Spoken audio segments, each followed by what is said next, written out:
aan ku bilaabay sarkaan ugu horeysiiyo wararka wacaalaa dhinaca diblomaasiyadda ee dhaqdhaqaaqa falatila ayaa sheegay in aysan ku hari doonin kadib markii la qabqabtay ku dhowaad 500 oo qof oo ka tirsanaa dhaqdhaqaaqayaashooda oo Israa'iil ay doonyihii oo dhan ay gacanta ku dhigtay ayadoo Israa'iil ay sheegtay inay inta badan dadkii ay qabatay oo dhan ay ku musaafiri doonto kuna celi doonto wadamadii reer Yurub ee ka yimaadeen haddana waxaa la sheegay in ay dhaqdhaqaaqayaashu ay wacad ku mareen in aysan istaagi doonin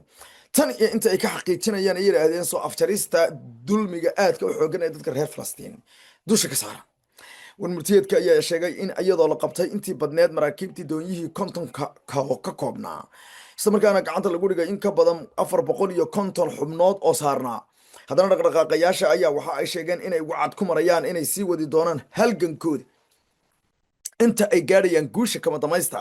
ayagoo ku safayay guushu in ay tahay markaasi mid aan hab yaraatay cidna looga abayeeli doonin ilaa iyo inta laga dhalanayo waxay sheegeen inay guushoodu kaliya ay tahay inay Israa'iil ay khalkhaliyeen mar kale ayadoo weli ay sii socoto mudaharaadada aadka u xoogan ee ka dhanka ururkaasi dhibaatada loo geystay ayaa ururka Global Summit Falatila waxay kaloo sheegeen in qaar ka mid ah maraakiibtooda isku dayay inay baxsadaan qaar koodka laga soo qabtay kuwaas aad ugu dhawaa xeebaha qasa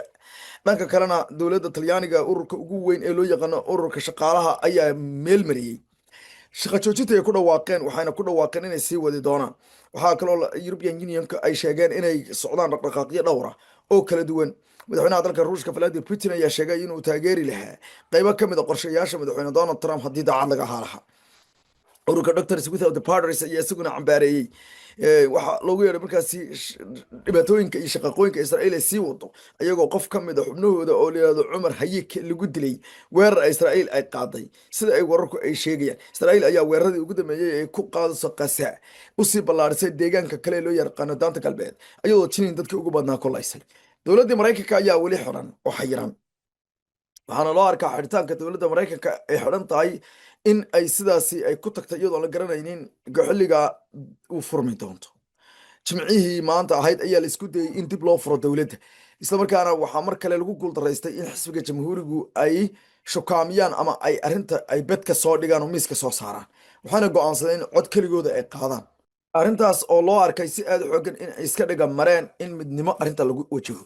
siday wararku ay sheegayaan dowladda ayaa sii xidhnaa doonta toddobaadka dabayaaqadiisa lama garan doono in maalinta isniinta shaqada lagu soo noqon doono dowladda la furi doono xisbiga jamhuuriga ee dalka Mareykanka ayaa sheegay in dimuqraadigu ay dhibaatada wadaan halka dimuqraadigu ay sheegeen iyagu dhibaatada wadaan is-eedeynta midka kale uu ku eedeynayo isla markaana uu ku haaraamayo arrintan ayaa loo arkaa loona maleeyay inay sii socon karto ayaamaha soo socdo dhan waayo xisbiga jamhuuriga ayaa diiday in gabi ahaanba uu ka tanaasulo qaar ka mid ah barnaamijyo ay wateen xisbiga dimuqraadiga halka bedelkana xisbiga jamhuuriga uu birta ka aslay isla markaana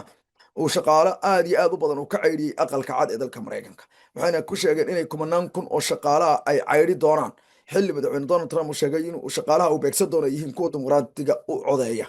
iyo sidoo kale dhibaatooyin aad u xoogan laakiin xisbiga jamhuuriga ayaan arrintaasi u eg mid gabi ahaanba aan waxba ka qabanaynin xildhibaanadiisa oo ay ahayd inay ka joojiyaan madaxweyne Trump inuu shaqaalaha caadiga uu kula dhaco ciil uu u qabo markaasi xisbiga dimuqraadiyiinta ayaa sheegay laakiin tan inay tahay ciqaab ay iskood u go'aansadeen inay dadka ku sameeyaan waxayna ka digeen inay tallaabooyinka noocan oo kale kaliya ay keeni doonto in la ogaado in mucaarad ahaan lagu dhibaateynayo dadka shaqaalaha ah laakiin si aan shuruucda kale oo dhan raacaynin ayadoo taas ay sii socotay ayaa madaxweynaha dalka Mareykanka Donald Trump waxaa la sheegay in isaguna uu mar kale uu ku celiyay in Xamaas looga baahan yahay inay aqbasho nabad Trump ayaa sheegay in uu guddoomiye laga doonayo ururka Xamaas inay maalinta Isniinta toddobaadka dambe inay soo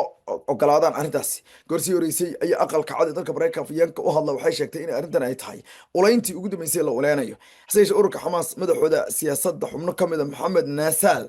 ayaa u sheegay TV-ga qaybta Carabiga ee Al Jazeera la yiraahdo in ay ka dhawaan ay ka soo jawaabi doonaan arrinta ururka Xamaas ayaana la sheegay in qaybo badan oo ka mid ah aysan ogolaa doonin inay sii wadaan qorshahaasi ama ay wada qaataan oo liqaan wasiirka arrimaha dibadda dalka Masar Badri Abdulcaati ayaa sheegay in dowladda Masar ay si aad u xoogan uga shaqeynayso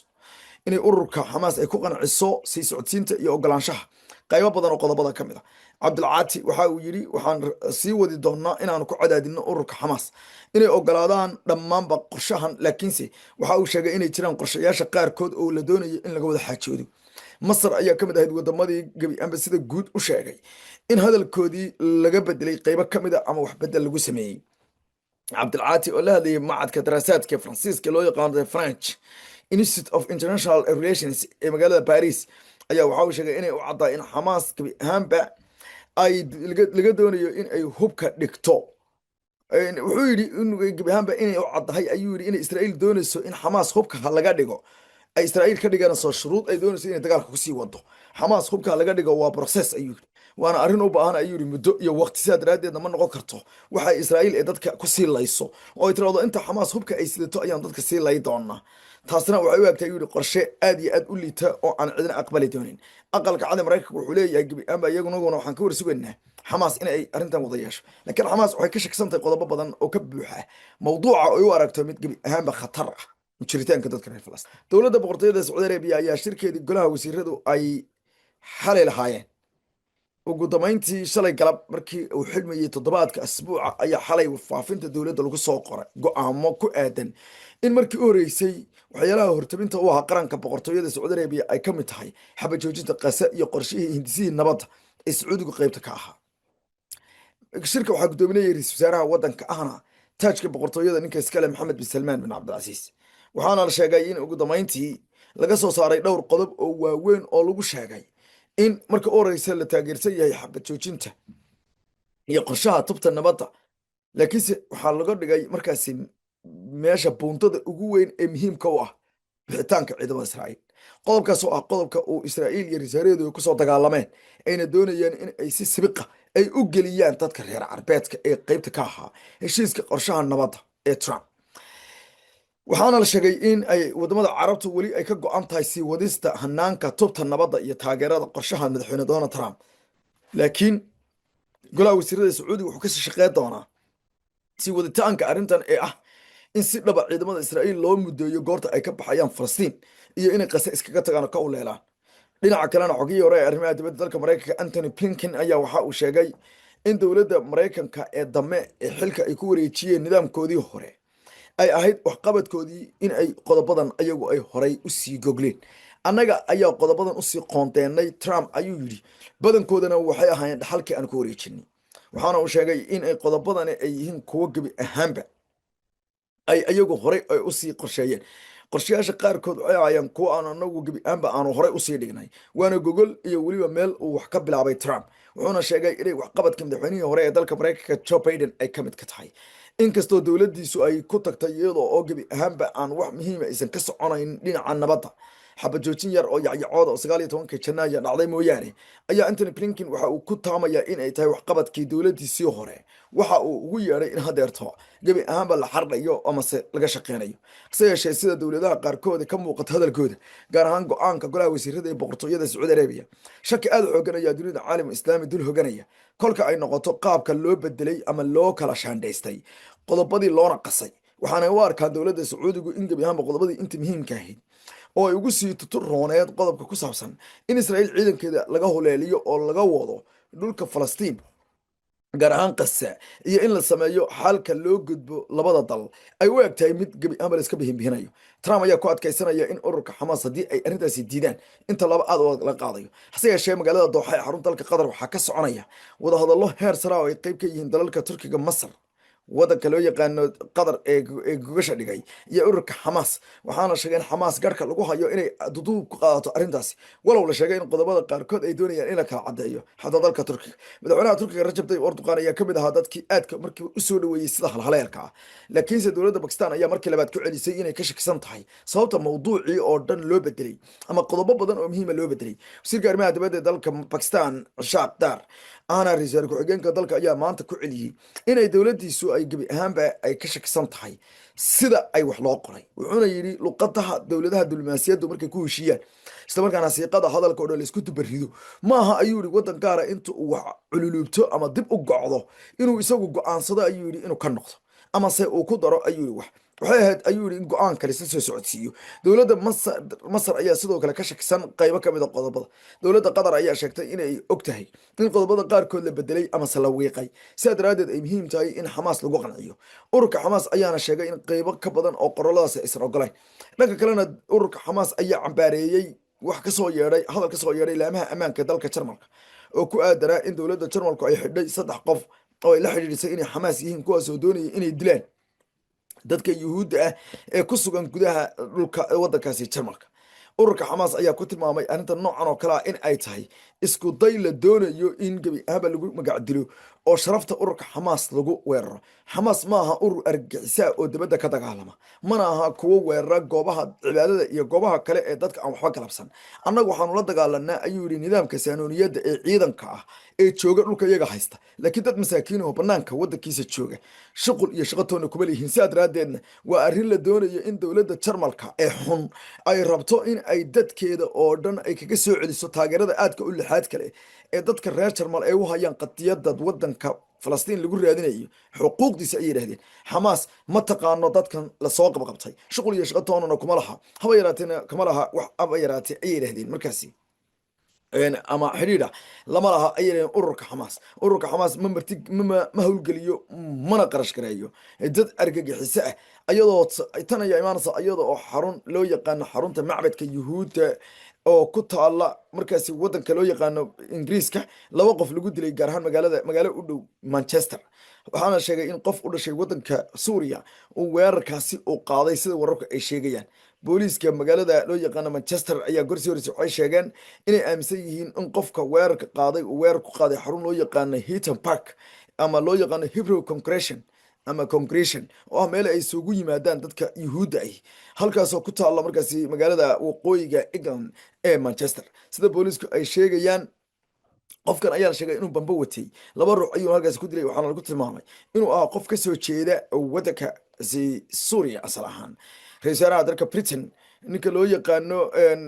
Keir Starmer ayaa sheegay in waxa ka dhacay xarunta sinagaaga ee Cramsol ku taalla in ay tahay ayuu yidhi wuxuu ka argagaxo islamarkaana aad iyo aad uu uga anfariiray. wuxuuna sheegay inay marba mar ka dambaysa arrintan ay keenayso in xilli yuhuud nacaybku aad iyo aad uu usii korayo dunida oo dhan ama kor ugu sii socdo, oo sida hadalka uu dhigay. dhinaca kalena dowladaha qaaradda Yurubiyaanka ayaa markii ugu horeysay waxay qirteen inaysan wadamadooda u sahlanayn in qaraaro ka dhana Israa'iil ay gaadhaan, gaar ahaan cunaqabateyn. sida uu sheegayo mid ka mid a xubinta ugu sarreysa guddiga dhinaca dhaqaalaha iyo ganacsiga ee European Commissionka oo la yidhahdo Moros Sefcovic ayaa magaalada Brussels waxa uu ka sheegay in wadamadu marka ay noqoto Yurubiyaanku inay cunaqabateyn ay saaraan ama inay ku soo rogaan xayiraad dhinaca ganacsiga Israa'iil inaysan arrin sahlan Yurub ka ahayn. arrintaas macnaheedu waxa weeye inaysan Yurub go'aan gaari karaynin. dad badanna waxay aaminsan yihiin dalalka reer galbeedka wadamadooda ay yihiin kuwo si dadban loo gumaysto oo ay Israa'iil gacanta ugu hayso. dad badan ayaa saas aaminsan oo reer galbeeda dhaha maalin walba. tan hadalkiisa ayaa kusoo beegantay. wuxuu yidhi haddii aan runta waynaan qirtaa ayuu yidhi. gebi ahaanba waxa uu sheegay in haddii la doonayo in la saaro cunaqabatayn dhinaca dhaqaalaha Israa'iil ama lagu soo rogo ma aha arrin iska sahlan ayuu yidhi. sidoo kalena ma aha ayuu yidhi arrin iska ladan. arrintan ayuu ka sheegay markaasi madaxa dhinaca commissionka u qaabilsan guddiga u qaabilsan tradeka ama ganacsiga ee Europe baarlamaanka waddanka Ireland oo isagu si gaara ugu yeedhay ninkan si ay ula xisaabtamaan sababta baarlamaanada iyo siyaasiyiinta reer Yurub oo dhan ay cunaqabatayn Israa'iil ugu soo rogi waayeen laajiga dambiyada aadka u xooganaya Samaris. weli waxaa inoo socda wararkii ugu dambeeyey ee dhaqdhaqaaqa Falatila iyo weliba dhibaatada aadka u xoogana loo geystay iyo waxa ka dhashay. dhaqdhaqaaqa Summit Falatila ayaa weli waxa uu la kulmayaa markaasi taageero aad u lixaad leh oo ballaaran oo ka imaanaysa dalalka adduunka oo dhan, iyadoo oo ay ku dhawaaqeen markaasi shaqaalihii ugu badnaa ee dunida kala joogay in ay joojiyeen dhowr arrimood oo dhici laha. ururada shaqaalaha ee dekedaha ka shaqeeya waddanka Talyaaniga ayaa joojiyey in ay u ogolaadaan inay xidhaan maraakiibta Israa'iil si horeyba wacadka ugu mareen. sida wararku ay sheegayaan dhowr markab oo Israa'iil ay lahayd ayaa loo diiday in ay ku soo xidhaan dekedaha waddankaasi. qaarkoodna waxaa la sheegay inay dhowr maalmood ay sugayaan in la siiyo markaasi meel ay ku xidhaan broosinka ay dhigtaan, ayagoo la sheegay in qaarkood ay 5 maalmood ku qaadatay in ay helaan maalintii shanaad aysan haysanin meel ay ku xidhaan. sida wararku ay sheegayaan dadka loo yaqaano dock workers waa dadka meelsha ay maraakiibta ku dock gareeyaan ama ku xidhaan ka shaqeeya ayaa sheegay in iyagoo taageeraya dhaqdhaqaaqa Falatila ay u diideen wadamo badan. dekeda magaalada Gonaa ayaa ka mid noqotay meelaha maraakiibta Israa'iil u rarani ay doonayeen shidaalka ka qaataan, laakiin badweynta ayaa lagu hayaa ilaa hadeertana meel ay ku xidhaan ma laha. taasoo qarash aad u weyn saari doonta becsharada iyo alaabta ay sidaan. tusaale ahaan markabka wuxuu ku socdaa jadwal uu alaabta dhigayo ama daadinayo. haddii xilligaasi laga rogi waayo maalin walba lacagta kirada waxay ku socotaa dadka markabka u raran yahay oo dabcan ah israa'iiliyiin, taasoo lacag aad u badan laga qaadanayo. ururka shaqaalaha ee wadanka talyaaniga ayaa shaqo joojintiisii maanta si rasmi ah u meelmariyey. waxaana la sheegay in sidoo kale markab kale oo loo yaqaano sim virginia oo isagana uu sugayo ayaa layidhaha hadeerto xeebta magaalada tuscan, halkaasoo la diiday in isagana la xiro. wararka qaarkood ayaa sidoo kale xaqiijiyey in dalalka faransiiska, dalka isbaaniga iyo dhowr wadan oo kale oo reer yurub looga jaakiray maraakiibtii israa'iil ee transitka ahaa inay shidaal qaataan iyo in ay gebi ahaanba shaqaalaha bedelaan, taasoo lagu tilmaamay in loo diiday boos ama bogcad ay kusoo xidhaan. arrimahan ayaa imaanaya iyadoo cadaadiska aadka u xoogan ee sii socda uu yahay mid maruu ka dambaysa sii xumaanaya oo aad iyo aad nolosha ugu sii adkanaya israa'iil. israa'iil waxay ku jirtaa wax loo arki karayo waqtigii ugu adkaa. dhinaca kalena wadamadii ugu badnaa ayaa cambaareeyey, qaarkoodna waxay ku tilmaameen in sida ugu dhaqsaha badan uguna suuragelsan israa'iil tallaabo looga qaado. haddaba munaafaqada hay-ado ka mid ah hay-adaha reer galbeedku ee maamulaha iyo weliba laba wajiileynta waxaa ka mid ah wax uu ku hadlay madaxweynaha ururka kubadda cagta ee dunida fifa waxaynu ogeyn iyo tan kale loo yaqaano olombikada iyo hay-adaha dhammaan markii ruushku uu weerarka ku qaaday waddanka ukraine in laga wada joojiyey, ayadoo aan ruushku xataa weli uusan gelin xasuuq iyo waxaas. ruushka ilaa hadda xasuuq laguma soo eeday. sababta ruushka xasuuq loogu eeday waayo waa maxay? ruushka ciidamada dadka ugu badan ee laayaan waa ciidamo. sidaa daraaddeed ciidamada hubaysan ayaa iska hor yimaada, laakiin shacab iyo dumar iyo naagama laayaan. dabcan waxba kama soo gaarin lama dhihi karo, oo de dabcan dadka agagaarka dagaalka dhibaatadu kasoo gaadho way ku jiraysaa, dadka civilianka ama dadka rayidka way ku jirayaan. waa caadi, waa arrintaas way dhacdaa. yani caadi maha, I mean waa arrin iska caadiya dagaal in dad ku dhinto marka magaalooyin uu ka dhaco. laakiinse xasuuqa waxaa loo yaqaanaa dad meel ku haraysan kaliya in la bartaameedsado sida qasoo kale. haddana waa laga wada saaray. hase yeeshee ninkan ayaa ka galgashay markii dalal badan ay ka dalbadeen kubadda cagta madaxooda ee fifa in israa'iil laga saaro. wuxuuna ku tiraabay in aysan ururka fifa uusan noqon karin meel xalisa ayuu yidhi dhibaatooyinka dhinaca siyaasadaha, geopolitical problemska ayuu yidhi annagu ma xalli karno. waa siyaasadaha dhinaca istaraatiijiga siyaasadeed, qalalaasaha siyaasadeed adduunka ka tagan geopoliticska ah ee soo taagan, ama siyaasadaha maaragtay juqraafiyadeed ma xalli karno ayuu yidhi. meel lagu xalli karo maaha. haddaadan ku xalli karin maxaad markii hore odhan weyday ereygan? markii 2022gii markaad ruushka ka saaraysay maxaad u odhan weyday annagu platform siyaasadeed ma nihin? hadda wuxuu leeyahay annagu waxaan nahnay platform dadka isku keena, madal dadka laisugu keeno lagu mideeyo ma nihin, madal dadka lagu kala eriyo. waxaa la yidhahdaa afmishaarnima la yidhahdaa, tan aftahanimo lama yidhahdo. hadalkan uu ku hadlayo waa hadal macquula marka si loo eego, hadalka macquulka, laakiinse hadal saxa maaha. waa hadal moogta ii sheeg, waa hadal waqtigiisii u dhacay. sababto qofka afmishaarka iyo qofka aftahanka oo kala duwan yihin. afmishaarku waa qof gebi ahaanba afkiisa raba in uu waxa uu sheegayaana aysan run ahayn, kaana hadal badan, kaana maarata ii sheeg xaqna maaha, runna maaha, akhlaaqna maaha. moogta waa maxaa ii sheeg waa sida ninkan oo kale. sababtoo ah haddana hadalkan xaqna maaha, runna maaha. sababtoo hadday run tahayna horey baa loo tijaabiyey oo markii 2022gii ayuu dhihi lahaa waraa dhegeysta annaga waxaan nanay platform ciyaareed ma nihin wixii haysteen dee cunaqabatay idinku annaga laakiin meesha ka saari mayna ruushka. hadda ayuu leeyahay xaqama hadda ogaaday markii israa'iil loo baaday laga saaro. Gianni Infantino ama Gianni labadoo lagu dhawaaqa magaciisa ayaa waxa uu sheegay inaysan gebi ahaanba rabin inay israa'iil ka saaraan, laakiinse wuxuu yidhi israa'iil waxaan uga saari karaynin annagu maba nihin buu yidhi marba meel laga tuurayo wadankii la rabo. haddaba tan ayaa dad badan durbo ay ku kaceen, isla markaana ay sheegeen in munaafaqada laba wajiilnimada iyo sidoo kale arkiwaaga noocan oo kale uu keenayo oo keliya in ay aadanuhu sii kala fogaadaane ma aha wax keenaya isku soo dhowaansho in yarna bali, oo waa uun arrin uun lagu sii fahmayo laba wajiilnimada iyo munaafaqada ay wadaan wadamadan qaarkood. waxaa weli la dalbanayaa in israa'iil laga saaro wadamada caalamka. wadamo badan oo ka mid a ayaa dalbanaya oo si aad u xoogan waxay u dalbanaya in laga saaro ka mid noqoshada ama ka mid ahaanshaha waxa loo yaqaano. dabcan arrimaha noocan oo kale ee ururada caalamiga ah wadamo ay ka mid yihiin wadamada Isbaaniya ayaa ku dhawaaqay inaysan ka qaybgeli doonin loolanka kubadda cagta ee dunida haddii la doonayo 2026 oo lagu qabanayo dalalka North America. haddii dabcan la doonayo inay ka qayb galaan waa in Israa'iil oo kale laga saaraa ama laga siiba ayay ku tiraabeen.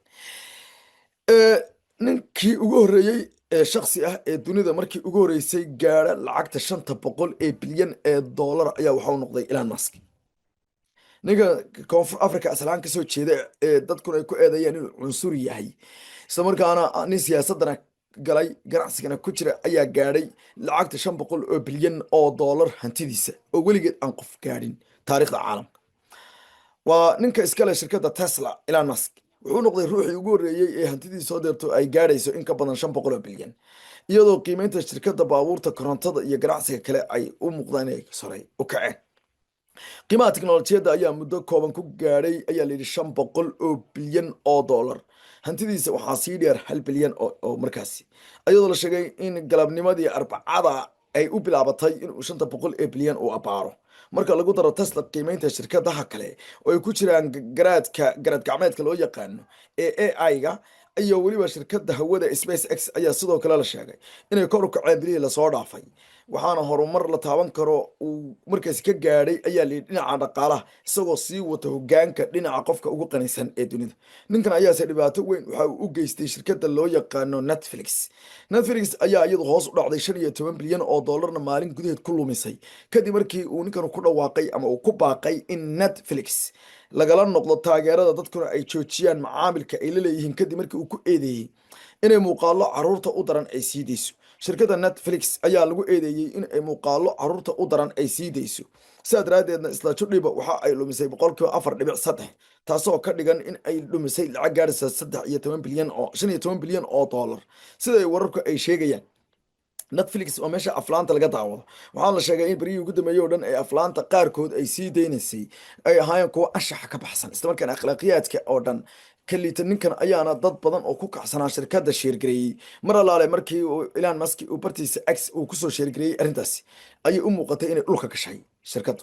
tarbeelka wararka caalamka dhinaca dirasada qiimaha badan.